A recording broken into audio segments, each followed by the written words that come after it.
Stop, and it's going to the house. The Cougs will make it 20-0. Puka Nakua's got a first down and more. Puka Nakua may go all the way. The 30, the 20, the 10, and well worth the wait. This is BYU Sports Nation, presented by the BYU Store. Simulcast on BYU TV and BYU Radio. Now live from Studio C, it's Spencer Linton and Jarom Jordan. BYU Sports Nation is live on a Monday. Happy Labor Day, your day-to-day play-by-play back in Studio C, presented by the BYU Store, official outfitter of BYU fans everywhere, wherever and however you're connected. Great to have you with us, everyone. I am Spencer Linton, teamed up alongside a man whose DVR was majorly malfunctioning on Saturday, Jarom Jordan. Yeah, suddenly I'm trying to add axe throwing on ESPN News just to make sure I record the game, because I had to leave my house, go to Smith Fieldhouse, get ready for women's volleyball there. But man, what a crazy situation. What was it like having another delay? Here we go, Virginia and Texas, part 3 now. I found some solace in the fact that the last time BYU had a delay just before kickoff, things turned out well. If you remember, 2013, the longest pregame show you've ever produced ever, 3 hours. Hema Heimuli got off easy because they finished the show and then it's announced that, Hema, you didn't have to do it. No, the Hand of Voldemort storm that came into LaVell Edwards Stadium in 2013 delayed things for a long time. We can make Rings of Power references now since that came out over the weekend. Okay. Yeah! So good. But so I was like, the last time this happened, BYU actually responded pretty well. And so I was hoping that would be the case. I did not anticipate. You saw it with South Florida, and you were like, yeah, that's probably the case. I did not anticipate that BYU would be up 21-0 7 minutes in. 7 minutes into the game. I thought, well, okay. They utilized the extra rest just fine, and things are going well for BYU. But, man, what an atmosphere. At least the rain cooled things down, too, because it was so hot. There is a little bit of a benefit in there, too. And some of the South Florida Stadium guys were saying, oh, man, BYU's getting off easy. Our advantage is we practice in this all the time. We were hoping it would be hot and miserable for you guys, and now it's going to be all right. It wasn't going to matter. Yeah. BYU was going to win handily. How was the axe throwing, by the way? I don't know. It wasn't BYU, South Florida, so I didn't watch it. No malfunctions to report of in today's show lineup, and no more curses in Florida for BYU football, apparently. Play crappier teams in Florida. Where did the Cougars exceed expectations? We'll discuss. 50 points in the season opener? Hey. Was that the most impressive thing that ESPN's Trevor Matich saw? If not, what was it?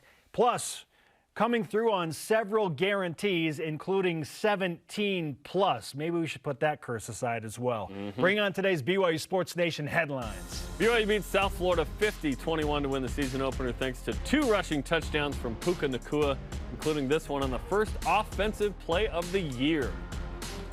Hands off to Puka Nakua on fly sweep, and Puka Nakua's got a first down and more. Puka Nakua may go all the way.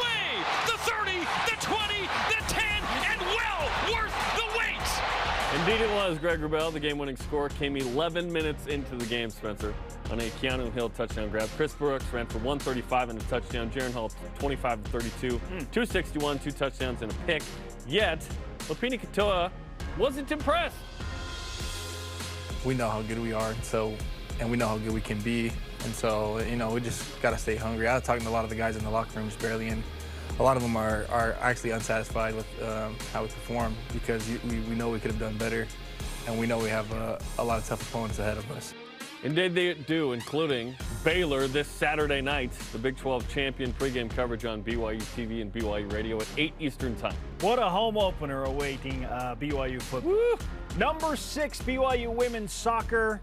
Well, they finally broke through the net a bunch of times like we thought this offense might. With a 5-0 win against CSUN, first and last goals by Brecken Mozingo.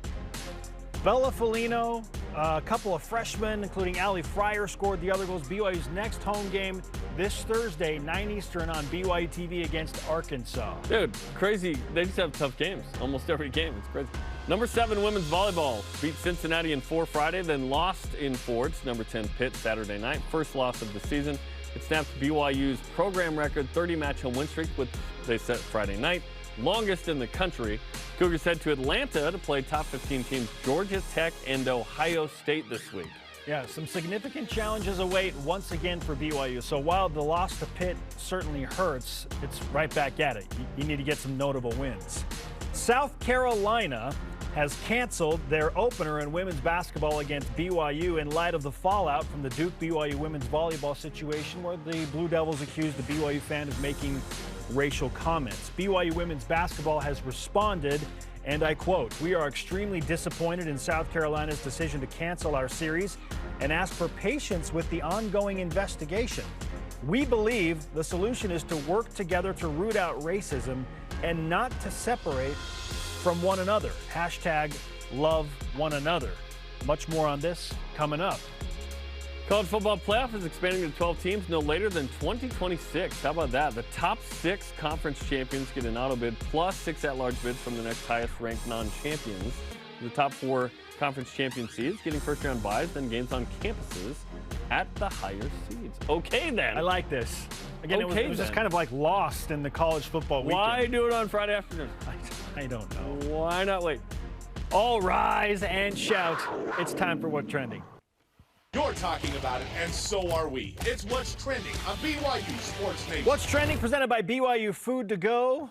The MVP of your next event, BYU football scores 50 points in an East Coast season opener in Florida. We were joking before the show, Jarom. Apparently now all BYU does in season openers on the East Coast is score 50 plus, right? Yeah, Navy and now South Florida. The key is to play teams that aren't that good.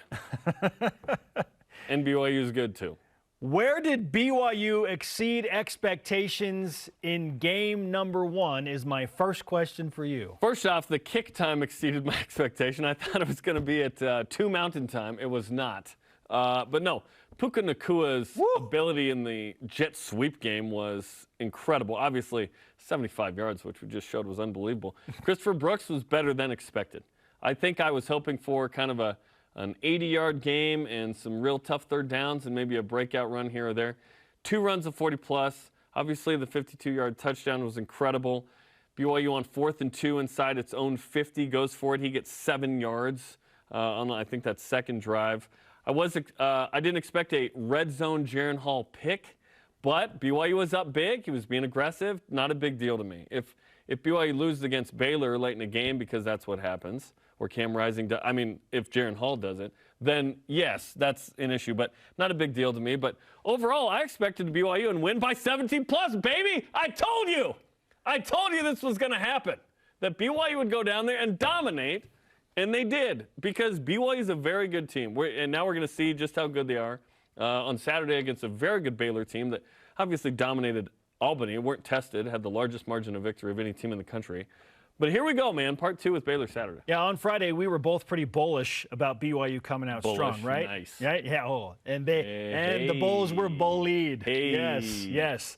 I thought BYU for sure would go over 35 points. You said 17 plus. Yeah, BYU wins by 29. Wrong. Yeah, they did way more than that. And the Cougars score 50. How about the no-shows from Puka? Your thoughts? Those referring to a sock. So going back to high school, that has always been his style, and he's never really wrapped his ankles. I wonder if that will change because it'll be wrapped on Saturday. The injury that happened, it feels like it, according to trainers, is mostly preventable if his ankles are taped, and he's wearing maybe a little bit higher cleat, and there's a little bit different look there. Yeah, well, I think his mobility helped him in the 75-yard run. No question. So there's a give and take there, but obviously for BYU to be very good, it needs Puka Nacua, because Puka Nacua is straight baller, homie. Yeah. Oh my goodness, he's next level. He's different. I thought he'd have 1,000 yards receiving. He might have 1,000 yards rushing. Now, Kai Nacua, when I was talking to him in New York, he said, "You wait, Puka's gonna do something special this season. He's just mentally, he's gone next level. Like he's just physically, he's walking in healthy. He's never had that. He has gone next level." And I was like, okay, sure enough, first play of the season, 75 yards on the jet sweep. Which brings us to our Saturday. Yes. It's the BYU Sports Nation stat of the day. Puka Nacua's opening play of the season touchdown was BYU's first since 1987. Your boy Robert Bob Jensen. Yeah. 73 yards to Richard Zayas versus Pitt. Pitt got redemption for the 84 loss in that game. But who cares? Who cares about the 87 season? Bob Jensen, 73 yards. Okay. Special play. Special, unique play right there. 2016, Jonah Treneman gets the first play of the game, but it's not the first play of the season, right? Against Toledo. That was a crazy night. But, yeah, what a play. I mean, if we want to talk just exceeding expectations, yes, perhaps Puka Nacua exceeded your expectations on his limited touches, going over 100 total. It felt like he played like 4 minutes of game time. And they were like, all right, enough. You're good. You're good. Hey, shout out to Mason Wake and Dallin Holker and Chris Brooks on that play. Fantastic blocking. Incredible blocking. BYU with 314 rush yards. Yeah, that exceeded my expectations. I was hoping for 200. I thought 200 would be incredible. Against South Florida? Yeah. 314 exceeded my expectations.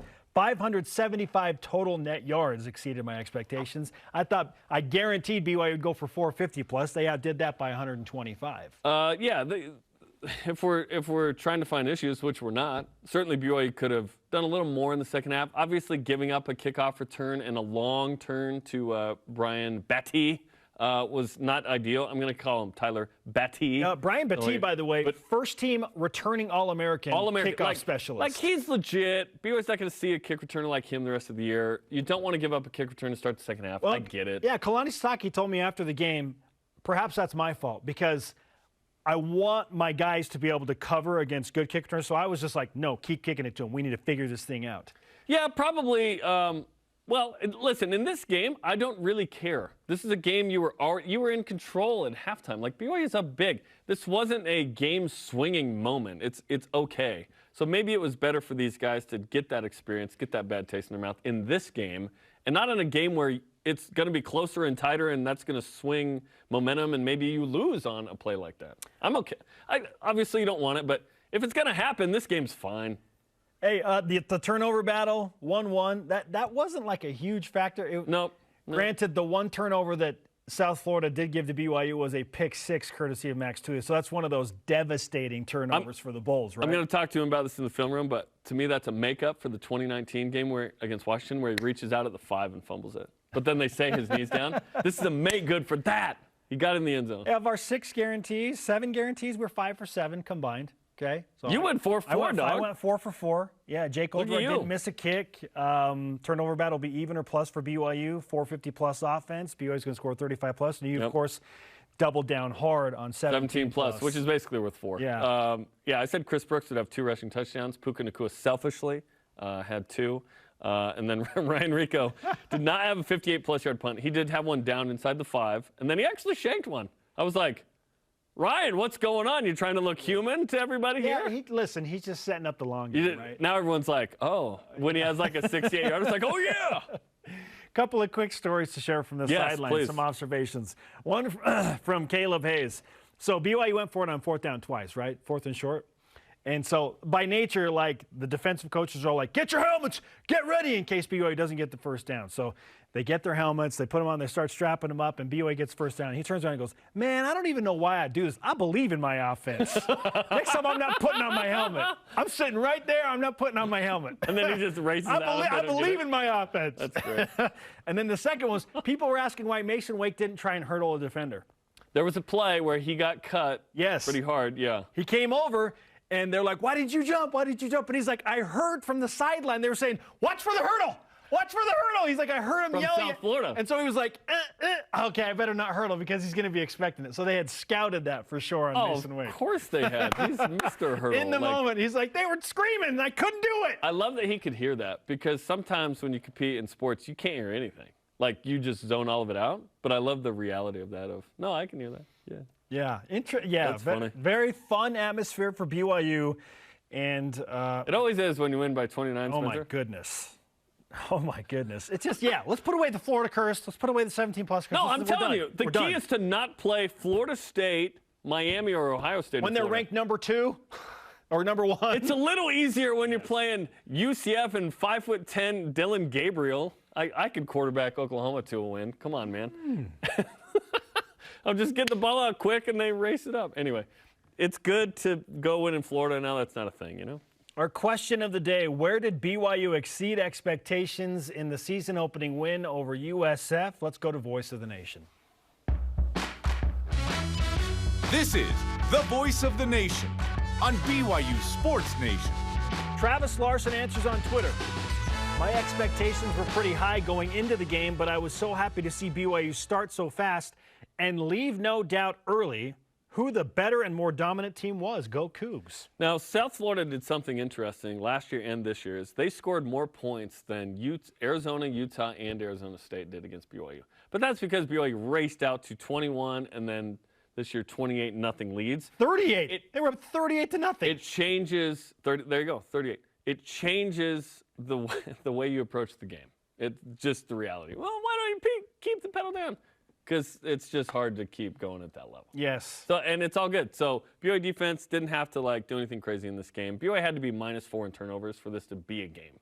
Holy Sports answers on Twitter. And again, we're not apparently not going with handles anymore. We're just going with names. the names. Straight names. Holy Sports. Okay. Holy Sports! The receiving core was spectacular without Puka, in large part. Yeah. Granted, Puka was still part of that. And Gunnar Romney. And the equal distribution of the ball just makes me more optimistic for the future. Almost too many weapons. I counted 11 different receivers that caught a pass. It might have been more. 12. Just 12? It was 12. It was 12 receivers. Pretty awesome. Continue to weigh in on Twitter, Facebook, and Instagram. Okay, check out Coordinator's Corner coming up today at 2 Eastern Time on the BYU TV app as Aaron Roderick and Elisa Tuiaki recap the South Florida game. A lot to talk about in that one. Preview Baylor coming up Saturday, 2 Eastern on the BYU TV app. But before that, the first Matich Monday of the actual 2022 BYU football season. We're talking about an actual game. This is BYU Sports Nation. This portion of BYU Sports Nation is presented by BYU Food to Go, the MVP of your next event. When my grandfather started this company in 1947, he couldn't have envisioned what we would ultimately become. We realized that our value to our customers is that we will be there day after day, year after year, doing whatever we need to find solutions to the challenges that they face. We are committed to be honestly better in all that we do, in every opportunity that we have to serve our customers. My name is Spencer Finnegan. I'm from St. Louis, Missouri.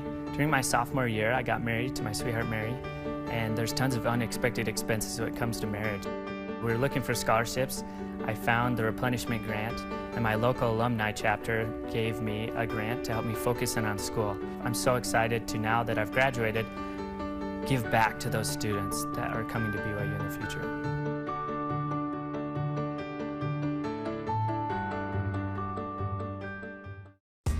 BYU Food to Go's convenient location at 2191 North Canyon Road in Provo makes bringing popular BYU foods to your next event easy. Everything's ready when you need it at the drive and load pickup. You drive in and they load no matter the weather. And stop in the on-site creamery for great BYU chocolate milk and ice cream. BYU Food to Go, bringing campus to your table. Call for details, 801-422-5001. It's my senior year, but I still have so much to do. Doing what's right isn't always easy. You can't let this injustice stand. I'm not you, Polly. You bought a factory. We're supposed to make these decisions together.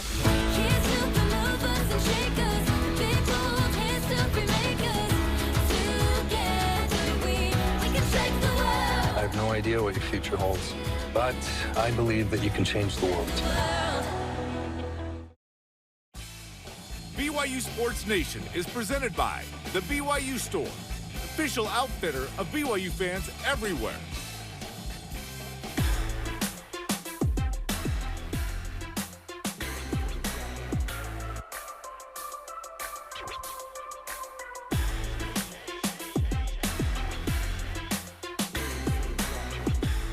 A salute from Christopher Brooks and us here in Studio C to all of you, BYU Sports Nation. Hope you're enjoying your Labor Day. We are live, yes, alongside Jarom Jordan. I am Spencer Linton working on the holiday because BYU, well, we need to talk about the Cougars. Holiday? Okay, we need to talk about the Cougars after what they did in their season opening performance, and who better to do that with than ESPN college football insider and expert Trevor Matich. It's another Matich Monday. Trevor, happy Labor Day. Welcome back to now mid-football season. We're officially a week in. We are a weekend, and what an opening weekend. I mean, we learned a bunch of stuff. We had some of the most amazing, entertaining games in this opening weekend, and I think this is the greatest week one that I've ever seen. Really? Why do you say that? What makes you say that? Well, look at the ACC, for example. North Carolina and North Carolina State were in desperate victories that they could have lost on one play multiple times. You've got Ohio State, whose defense showed what they needed to show. Ohio State's defense for the last several years has squandered some of the best offenses in their history. And it's not because of talent or effort. It's because they have gotten sloppy in the basic fundamentals of stand in the right place, look at the right guy, and attack. And last year they kept on opening doors by being in the wrong spot, and guys didn't have to be blocked out of the way. Against Notre Dame, they tightened that up, especially in the second half. And there was nowhere for Notre Dame to run at that point. And that's what Ohio State needs in order to be able to complement their great offense and challenge for a national championship. So these are all things that we have good indications of in week one. Yeah, touche. So many great games, great finishes. Utah and Florida was epic. LSU and Florida State was that one up unbelievable. I mean, just so many great finishes to games in the opening weekend of college football. Trevor, I do want to focus on BYU, obviously, here after putting up 50 points in their season opener. I think we can put to bed the curse of Florida and going 2 time zones to open the season. And play crappy teams in Florida. BYU showed up. They looked great. In your opinion, where did they exceed expectations? I thought in big plays, especially in the running game. And that's good and that's bad. You know, they ran for over 300 yards against an improved USF defense. They brought in some transfers, especially on the defensive line, that should have really elevated that defense, and BYU just went through them like a hot knife through pate. That's a nod to Oregon and Georgia. Sorry about that, Duck. But I think that was an important thing. One thing, though, you've got to watch out for is that about half of those 300 yards came on 3 plays, 75 of them by a wide receiver, not a running back. So BYU fans, I think, need to understand that everything's a work in progress, and as well as they did against USF, that running game was dominant. A lot of young receivers got to step up because of injuries to the top 2 guys. They did well. I think that's a good start. And now against Baylor, everything gets a whole lot more difficult. Absolutely. You mentioned Puka Nacua, just incredible before he injures his ankle. Hopefully he's all right and good against Florida. Christopher Brooks expected to be the replacement for Tyler Algier. I don't know what the consensus is on him, but it feels like we think he can be like at least 75% of what Tyler was last year, right? And Chris is a very good player of his own right. 13 for 135 and a touch, notably 2 rushes of 40-plus in this game. What did you think of his performance with that offensive line? He looked powerful, didn't he? I mean, he looked solid when defenders were trying to tackle him. It was like he would just shrug them off. And that's a good thing, because that's what Tyler Algier brought. He brought that physicality and that ability to just pound people and wear them down.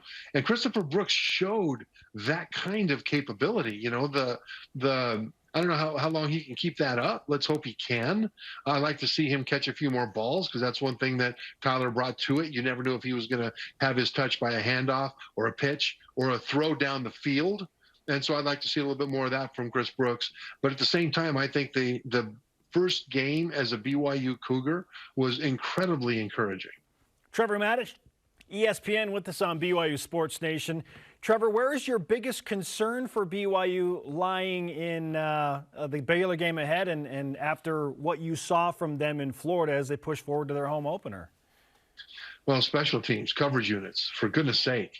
They gave up a kickoff return for a touchdown. Then a little bit later, they gave up a long kickoff return and tacked on a personal foul penalty that gave USF a short field to score a touchdown. That's 2 of their 3 touchdowns right there. And so that was a big deal. And so the coverage units are going to have to step up. That's huge. Another thing I think is that that the young receivers, as well as they did against USF, are going to be covered a lot more tightly against Baylor. Although I will say this, that if there's any question that Baylor has coming into the season, it probably is with the secondary, because they lost so much talent in the back end off of last year's team. And so the health situation of Puka Nacua and Gunnar Romney is going to be critical. And the young guys that have to step up and play, regardless of whether those two guys play, are going to have to play at a high level, because they have an opportunity to create an advantage against Baylor. And whether or not they can do that might be the key to this whole game. It feels like 1983-84 here with Baylor, where in 83 they won, in 84 BYU won, home field's there. That's the hope for BYU fans, certainly, in the home opener, and a confident team that returns a lot of pieces back. How do you see these two teams matching up Saturday in a top 25 showdown? It's going to be much more of a fair fight than I think it was last year. Last year, by the time that game occurred, BYU's defensive front seven especially, we just ran out of people. And there were a lot of guys playing as starters and in significant roles on the BYU front seven last year against Baylor that weren't expected to have such big roles. And then the depth was also weakened because the guys that were the depth had to step up and play in significant roles. But that helps this year because you've got more guys now with experience that they ordinarily wouldn't have had. And that's going to be critical because BYU, according to Pro Football Focus, came into this season with the number 6 offensive line in all of college football, but they also ranked Baylor as the number 4 offensive line in all of college football. And even though Baylor lost their top 2 rushers, they still have a good stable of running backs to run behind that line. So to me, the most critical matchup, other than BYU's receivers against the secondary of Baylor's defense, BYU's a wide receiver against the secondary, the critical matchup is going to be the front 7 of BYU being healthy now relative to what they were last year. Will they be able to stop this, or at least slow down this Baylor rushing attack? Because if they can do that, a lot of other good things will happen.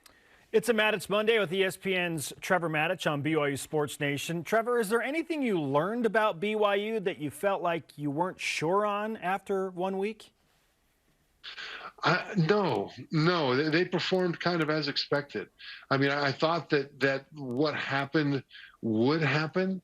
You know, I thought that the running game and Chris Brooks, especially, and Katoa did a really good job. And I think that's important. I mean, those things are things that we expected coming into the season. So this game against South Florida, which was more tricky than people really realized going into it, I think they performed at a high enough level in all the ways that they needed to perform, except for that kickoff coverage, that you can say that BYU didn't surprise in any negative way. And I don't think that they could have surprised in a positive way in this game. It only could have been a negative surprise, and they didn't do that. They for the most part, were steady and solid as expected. Jaren Hall goes 25 of 32, 261, 2 touchdowns. Did throw an interception in the red zone in the end zone, but that was also South Florida could just snap it over the puncher's head, and BYU got the ball back. That was a heady move by Jaren just to reset there for 2 extra points. But what did you think of his performance in game 1? I thought he was steady. He was solid. It wasn't particularly awesome, but it didn't need to be. What he needed to do was manage the tools around him, and he did. I think in this game, he'll need to be, against Baylor, he'll need to be a bigger playmaker. But overall, he's getting a lot of buzz as one of those quarterbacks in that next tier that people aren't talking enough about. And this game against Baylor is going to give him an opportunity to showcase that. Now, against USF, was he spectacular? Nope. But did he do what a BYU quarterback needs to do in this kind of a situation? The answer to that is yes. And I think people talk about being a game manager as a negative thing. And that's not negative. It's a good thing. If you can manage the game, that means that you're getting the most out of the players around you and the situations around you. And I thought that he did that in this game for the most part. Yeah, and we should note that he's a drop pass by Keanu Hill away from going over 300 yards down the sideline, right? And his rating was 161. Trevor, I did want to follow up on that. Do you feel like he managed the game despite 25 completions and the pass rating of 160 plus? I feel like it was more than that. Yeah, it seemed like there would have been more than that. His QBR was 84, which is good. QBR, quarterback rating, is not just his rating as a passer, but it brings into it running and situations. So when you do what you do, and if the situation is critical, if it's a third down and it's 3rd and 20 and you throw it for 10 yards, your passer rating goes up, but your QBR goes down. That kind of a thing. This QBR was 84 out of 50 is average. 100 is maximum. So according to that, he was incredibly steady and didn't just play winning football, but he played outstanding football, according to the steadiness as indicated by the QBR rating. A few big picture questions for you now, Trevor. Lost in kind of the shadow of the actual games over the weekend was this little bit of news that the college football playoff is expanding to 12 teams. Hello. What? Like all of a sudden it was off the table, then it was back on. Now it's apparently happening starting in 2026. What do you think of the decision to expand to a 12-team playoff? This is wonderful. I mean, wonderful. And there's two reasons. One is that it restores the importance of conference championship races. In this 14 playoff, conference championships are a tiebreaker to be applied at the end of the process if they have to split hairs because they couldn't differentiate teams by other means. To me, that diminishes the value of conference championships. Now what you've got is the top 6 conference champions have an automatic berth. There's 5 Power 5 conferences. That means a group of 5 conference champion is going to make it, and maybe more than one, depending on the ranking of a Power 5 conference champion. So those championship races are restored for their importance. You could lose a couple of games early because maybe you've got some injuries or a new quarterback or a new coach or something, and then you can come back and win your conference and still have a chance to make that playoff. That's important. Plus, the top 4 ranked conference champions they get a bye. And so not the top 4 ranked teams, the 4 ranked conference champions get a bye. And to me, that also restores the value of conference championship races. The other thing is that it tells us that it doesn't look like we're going to have another top tier forming in college football anytime soon. My big worry was that the SEC and the Big Ten, with all this conference expansion, would add a few more teams and then make their own division, have their own playoff to the exclusion of everybody else. But the fact that they now have all agreed on this 12-team playoff, which gives access to everybody, tells me that they are likely to, well, they're unlikely, if not absolutely not going to, make that upper tier division for the foreseeable future. So for the stability of the future of college football with all the conference realignment and all those things, this, I think, adds a level of concrete stability that says that everything's going to slow down now and nothing massive is going to change beyond some scheduling and the conference logo sewn onto the jerseys of a few teams. And BYU will have that Big 12 logo proudly on its jersey next year. Now they know in a couple of years when this expands to 12, okay, you have to have 0 or 1 losses probably to sneak into that. Perhaps 2, but probably not. Okay, let's finish with this. Some notable names on BYU schedules had some big wins, but several had notable losses, namely Oregon and Notre Dame and Boise State. I guess which one of these opponents surprised you in a loss the most? I think Boise State. Oregon State is an underrated team. People don't understand how physical Oregon State has become. They're a tough out now. And so it's not embarrassing to lose to Oregon State, but they lost by a lot. They got dominated by Oregon State, and that surprises me for a Boise State program that normally doesn't get dominated that way. And so that surprised me. Oregon getting obliterated surprised me a lot because Oregon came into the season with one of the best combinations of offensive line and defensive front 7, D-line and linebackers, in all of college football. And I thought that would be enough for them to have a fair fight in the trenches and keep this thing relatively close. And they didn't do that. On both sides of the line of scrimmage, Georgia just dominated them. And so that tells us 2 things. It tells us that Georgia is probably back and probably underrated. But it also says that maybe Oregon is as good as we thought in those trenches, and they're not able to overcome that with skill position play, at least not yet. So, for BYU fans, you can't take too much away from week 1, and Georgia is the defending national champions. But that game against Oregon now looks a lot more winnable than it did before yesterday or before Saturday's games. Trevor, we'll finish with this. Who was the most impressive team that you saw after week 1? The most impressive team was Georgia. For that very reason. I mean, the defense lost 5 first-round draft choices off of last year's team. And they won't be better on defense, maybe not even quite as good, but they still will be one of the best defenses in the country. Jalen Carter on the defensive line might end up being the best defensive player in all of college football and be that next top 10 draft pick off of that defensive line. So that defense looks like it's reloaded. The offense, though, with Stetson Bennett at quarterback, has shown that it is a playmaking offense, not just a complementary offense to their great defense. Stetson Bennett gets a bad rap because he doesn't look like a big, powerful quarterback in his uniform, you know? So people think he's just a game manager along for the ride. But when you watch his games, he makes plays. I mean, there are times when he'll drop a cape and have everything break down and run around. He'll break tackles, he'll avoid tackles, and then he'll make a touchdown throw in ways that you would think only Bryce Young could do. Now, I'm not saying he's Bryce Young, but I'm saying that he has picked up from where he left off last year from a standpoint of not just managing the game, but from a standpoint of making plays when he has to be the playmaker. And I think Georgia, against that Oregon team, which I do think is very good, I think that overall Georgia is underrated right now if you rank them at number 3. Trevor, you have also reloaded with knowledge and are number 1 in our power rankings of analysts after week number one. Congratulations. Thanks, guys. ESPN's Trevor Matich with us on BYU Sports Nation. Bringing it. Stetson Bennett gives me AP vibes, like really strong, like he would have been in the office for sure. Oh, you're talking missionary lingo. Yeah. Okay. An assistant to the president. Yeah. Stetson Bennett. Our audience understands that lingo.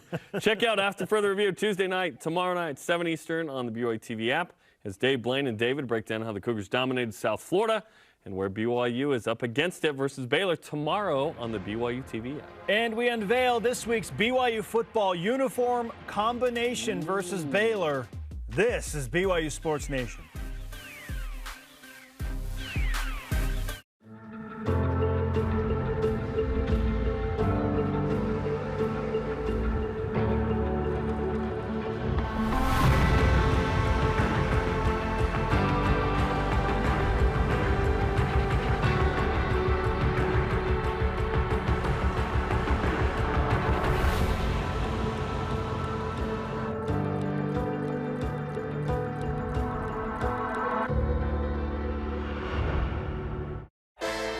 If you're looking to build your brand awareness and increase market share as BYU moves into the Big 12, this is the place, BYU Athletics.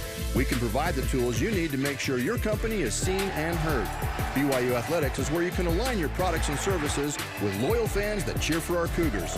And they can also help your business win. Learn more about what a partnership with BYU Athletics and your company will look like. After all, this is the place. Email sponsorship at byu.edu today. Dexter & Dexter is a full-service law firm offering a wide range of legal services. Since 1995, we have helped more than 20,000 Utahns both to navigate life's challenges and to make the most of life's opportunities. From personal injury to business law and from adoption to bankruptcy, we are passionate about shouldering your burdens. To learn more about scheduling a no-obligation consultation, visit dexterlaw.com. Home is just about to get a whole lot happier. So you've been living with no furniture for about 2 months. Well, we're about to change that for you. Watch as helpful folks lend a hand to those in need. See them refurbish and replenish homes all over the world. Caitlin left her house when she was 13, and now she's finally home. With all kinds of shows to explore on the BYU TV app, you're sure to find loads your family can watch together. Stream them all for free.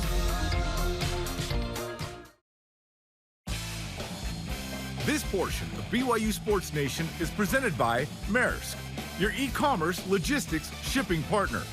Would you like more Cougar content throughout the day and week? Hey, follow us on social media, BYU Sports Nation on Facebook, Twitter, Instagram, YouTube, and the TikTok. Welcome back to BYU Sports Nation on a Monday. He is Jarom, I am Spencer. Time to whip it. The Cougar Whip Around, presented by Maersk, your e-commerce logistics shipping partner. Okay, BYU is wearing, as you can see, a royal rush combo this weekend against Baylor, just bursting through ice. This is so cool, by the way.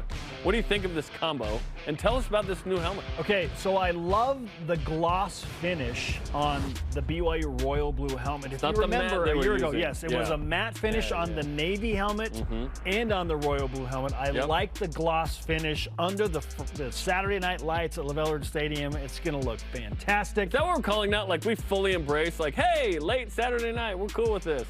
Right? Sure. We're like 12 years into this? Yeah. Yeah, let's be cool with it. I like the gloss finish that is being added to this. We've seen Royal on Royal before.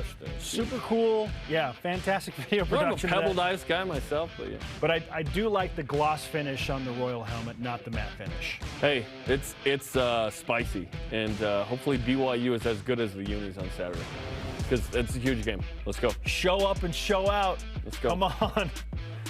Which final score or storyline over the weekend of college football made you take note of a future BYU opponent? There were a bunch, man.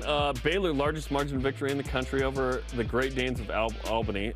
Oregon looked terrible against Georgia, but everyone would against Georgia, I think, besides like Alabama and Ohio State. 3 points, though? Boise State got waxed. Hank Bachmeier, the greatest quarterback in college football history, apparently, got benched in the first quarter. And then East Carolina challenged North Carolina State, should have won that game. So, yeah, there were a lot of notables there. Yeah, the two that really jumped out the page to me were, one, Georgia just destroying Oregon. Like, I expected that. We had been like crying Oregon's wolf overrated. on the number 11 ranking from the moment they came. Like, I still think they're a quality team, just against Georgia and Atlanta. Georgia's a different level, but 49-3. I thought they'd probably keep it within 30. Like, no, we thought within like 21, probably, right? Oh my goodness! Wow, like that surprised me. And then, Boise State just looked disheveled. Like they looked all out of sorts. It was weird. Yeah, they're not the same Boise State anymore, man. They're not. They're not. More impressive this weekend. App State scoring 40 in the fourth quarter and losing. Rough finish there. Every BYU fan watched the end of that game, by the way, because it was one right before. Or Iowa beating South Dakota State 7-3 without scoring a touchdown. 2 safeties and a field goal. More impressive. App State scoring 40 and losing. That's an unbelievable stat line. Iowa's game was just brutal. That's the most eye-popping, unique stat. It was not impressive.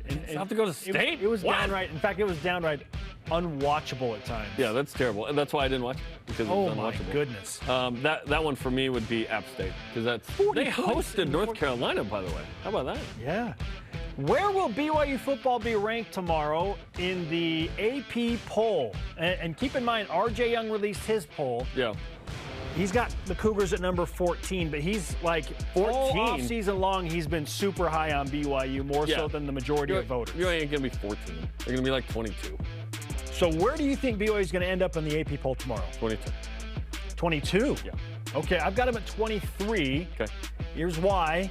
Cincinnati lost. They were number 23. Houston's 24 in front of BYU. Houston struggled against UTSA. Like triple overtime. It was a little weird for them. So I think BYU was impressive enough to jump Houston and displace Cincinnati after the Bearcats lost. So I've got BYU at 23. And I think Baylor, for the record, is going to be number 9. Number 9 versus number 23. They'll move up a little. Yeah.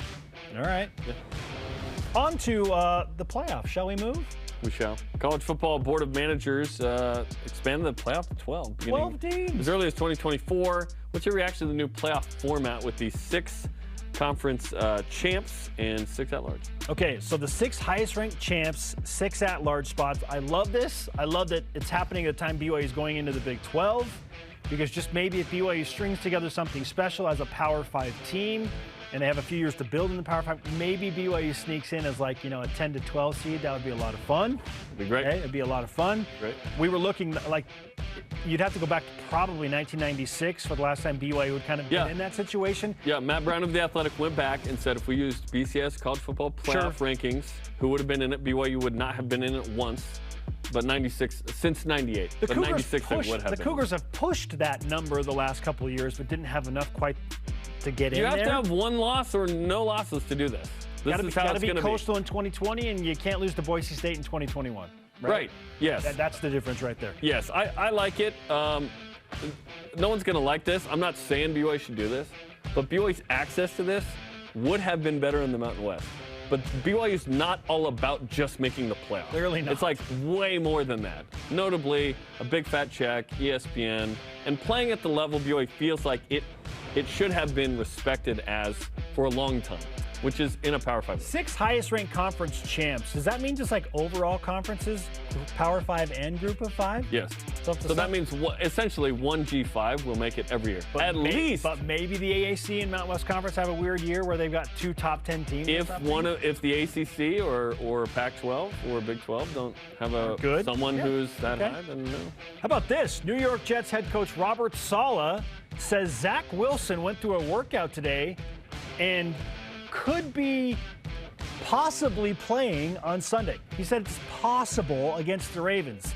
Team's waiting to see how Zach's knee responds by Wednesday. Jarom, what's the chance we see Zach Wilson start week 1? Like in my medical opinion? Yes. I have no idea. Your expert medical I do opinion. want Zach to play, though, because your boy drafted Zach, and I need some points in my in fantasy here on this very program. But, yeah, I actually hope he doesn't play this week. There's no point in pushing that if you don't have to. It's a long season. Yeah, another week, maybe 2. Just get him back, and then I can get all the points I can from Zach. It's a long season. I mean, based on what I learned about from some credible figures in New York when I was there about a week ago, I guess 2 weeks ago now, I say like 5% chance. And that's probably being generous. Like a 2% chance he's playing this week. I just don't feel like it's necessary. Yeah, don't think it's necessary. Yeah. Like, look to week 2 before we really start to address this thing. Yeah, maybe even week 3. Yeah. Okay, what's your reaction to South Carolina women's basketball canceling their 2-game series with BYU women's basketball? You're supposed to open the season at South Carolina. I hate this for the sake of competition.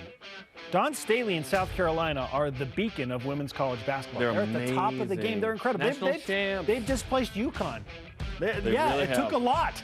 But someone finally took the place consistently UConn. It's South Carolina. So when I found out that BYU got this series and it was a home, they're coming to Provo. It's amazing. So I'm super disappointed. I think it's just really reactionary.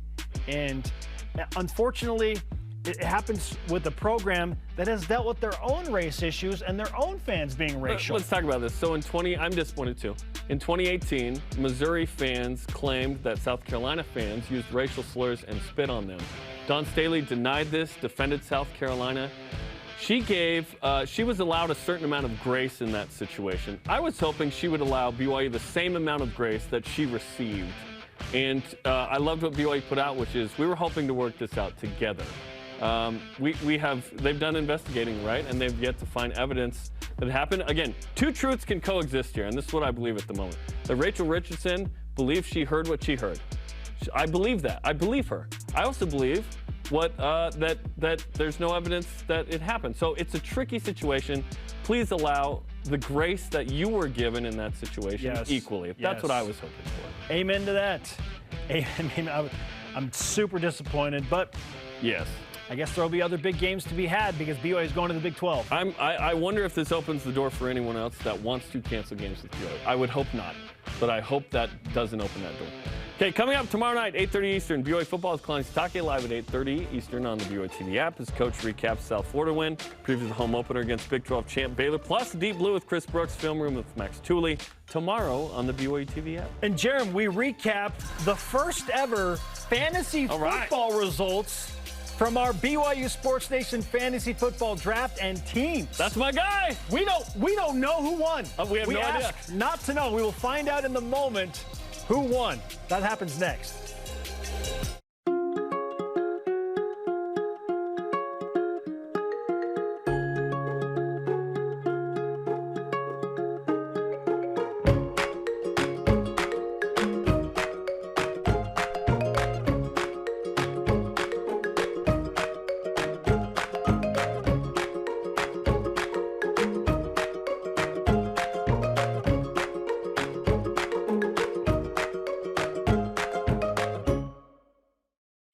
Accidents don't just happen 9 to 5. They happen when you least expect them. The team at Siegfried & Jensen is here for you 24/7. Nights, weekends, every day, every hour. Really here for you. No matter when you call us, you'll speak to a real person and have access to the same expertise and personal attention as always, and get the legal help you need when you need it. Nights, weekends, every day, every hour, 24/7.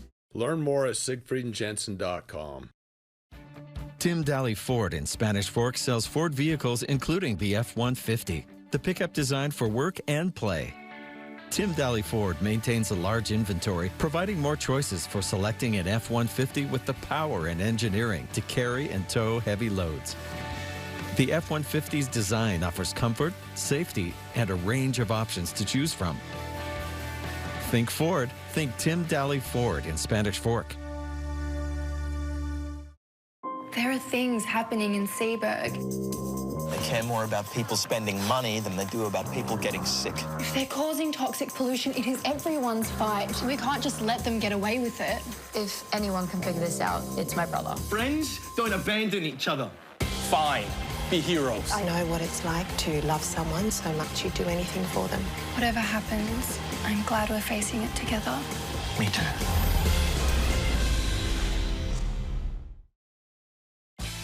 BYU Sports Nation is presented by the BYU Store, official outfitter of BYU fans everywhere.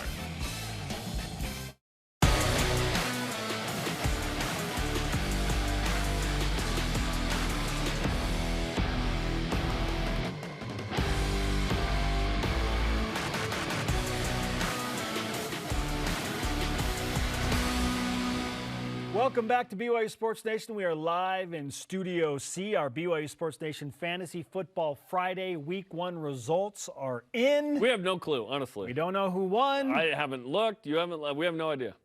So let's just get some live reaction here as we reveal the point totals from the 3 players on each of our respective teams that we played. We drafted 7. Yep. You get to play 3. I went early in the draft heavy on NFL players. You went with some BYU linebackers, hoping that you would get some results there. And yep. I mean, I'm expecting to lose. We'll see. Right. You're expecting to lose? Yes, just based on who I started. Oh, just based on who I started. So, let's get my results first. I started. My number 1 overall pick was Jaren Hall. Okay? Yeah, he had a tremendous game. 22 points. That's massive. It's a good score, yep. right? 261 pass yards, 2 pass touchdowns. Yep. Then I started Peyton Wilgar as my linebacker, 5 points for 5 tackles, but nothing like super crazy in terms of forced fumble, sacks, tackles for loss, touchdowns, obviously. And then Isaac Rex, 2 points for 23 receiving yards. So I take I'm feeling all right. I'm feeling all right. A total of 29 points. Notably, Puka Nacua on the bench. Okay, we didn't think he was going to play. Yeah, 20 points. No, I was not told that Puka was going to play until 30 minutes after we got off the air, which was super inconvenient for me. Here you go, Jeremy. Oh! It was. Oh my gosh! Did I beat you by 1 point? You beat me by 1. What? I only had 3 tackles from Keenan Peele. What? That was the issue there. Because Chris Brooks had a monster game, right? 135 and a touch. I'm shocked. Legitimately, you won by 1. Shocked. Oh, that was one I need to take advantage of with Puka on the bench. Wow. Okay, so Jake Oldred had 12 points for you. Maybe Jake's a big scorer for you moving forward. Well, I probably should have gone with Jake because South Florida, just a bunch of points. Okay, yeah. But I didn't know how many field goals were going to show up or anything. I was confident Keenan Peele was going to give me like 8. The defense just wasn't on the field a lot. Like the defense was not on the field that much. The offense. No, hey, 29-28. How about that? 29. And if you play Puka, you destroy me. Wow. If I play Jake, obviously I win from State Farm. I am legitimately shocked. Congratulations, Week 1 win. That's lucky. That's just straight lucky. Oh my goodness. Well, Keenan coming off an ACL, that was probably an aggressive assumption from me. But he was full go. And Isaac was full go, right? Yes. Getting a touchdown from a non-quarterback and even I need Christopher Brooks to neutralize Jaren Hall in the points, right? We've depowered the quarterback just a touch. Only 4 points for a pass touchdown. But also, no negative stats hurt me in this as well. Like if the pick was minus something for Jaren, I would have won. Then you would have won. But we didn't know. We just made it very simple, just all positive stats. Like this program, just all positive. 29-20. There you What's go. a good score in fantasy football? Should we say 50? Like 50 points is like a great week? Oh, that would be unbelievable. 50 points would be honestly, a great I think week, like right? 35 would be pretty good. 35 is pretty good? Yeah. Oh, man. Yeah, like 50 would be like an unbelievable. You need like a 20, a 10, and a 5. Okay, tune in to BYU Sports Nation Game Day this Saturday night, 8 Eastern Time, as Spencer hangs out with the Stuffed Cougar and Dave grills the football as we get ready for BYU and Baylor. David Nixon looking on going, what is going on?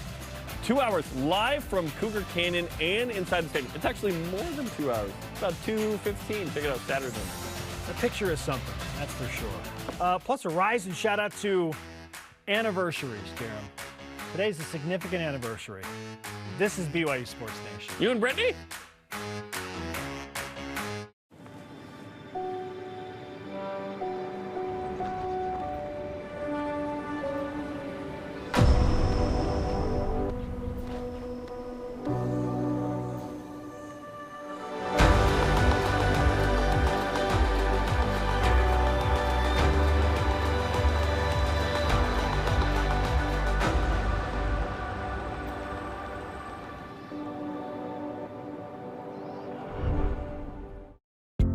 Trio Orem Senior Living believes in empowering seniors to live life to the fullest. We help eliminate stress out of daily life when you live at Trio.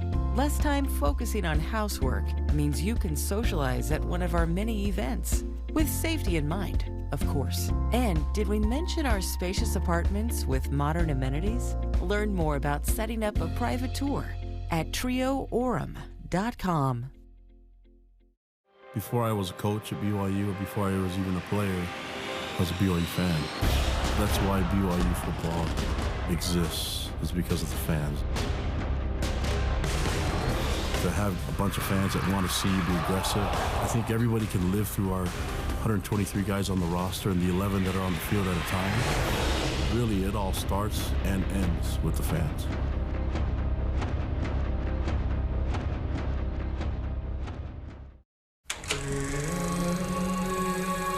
I was 4 years old when I left Zambia. My dad was born in Sheila, in the south of Italy. My mom is from Slovakia. We haven't really talked about it, never, not once. My dad doesn't really talk about his life in Serbia. I just really want to know who he is. And then discover who am I.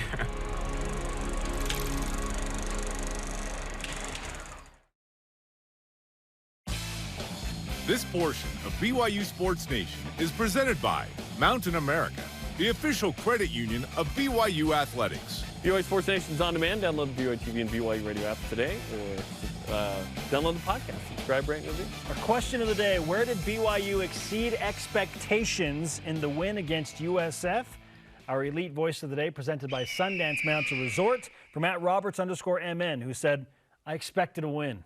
I didn't expect BYU to hang a 50 burger. Yeah, 50 piece coming at you. That was great. 50 points. And I think Lopini Katoa probably wanted 60 plus from his comments after the game. Yeah. Hey, waiver wire, by the way, fantasy football, you can pick up Lopini Katoa. He's still out there. I certainly could. You could. You get the first pick if you want that guy. That's right. All right, today's Rise and Shout Out, presented by Mountain America, the official credit union of BYU Athletics. And we give it to all of you across BYU Sports Nation. 9 straight years we have been employed thanks to all of you, this show. 9 years ago on Labor Day, we launched this little show called BYU Sports Nation. It's still little. The studio's bigger. But, yeah, it's been awesome, man. Radio only. Let's do it for at least 9 more days. 9 more days Yeah. or 9 more years? Days. And then we'll go 9 more after that. All right, thanks to today's guest, Trevor Matich. Sorry, Dennis, ran out of time. Conversation continues 24/7 on Twitter, Instagram, and Facebook. Use the hashtag BYUSN. For Jarom, I'm Spencer. Shout out to Steve Clements. We'll see you back here for Coordinator's Corner and Studio C live at 2 p.m. Eastern. Go Cougs. 1 point, man.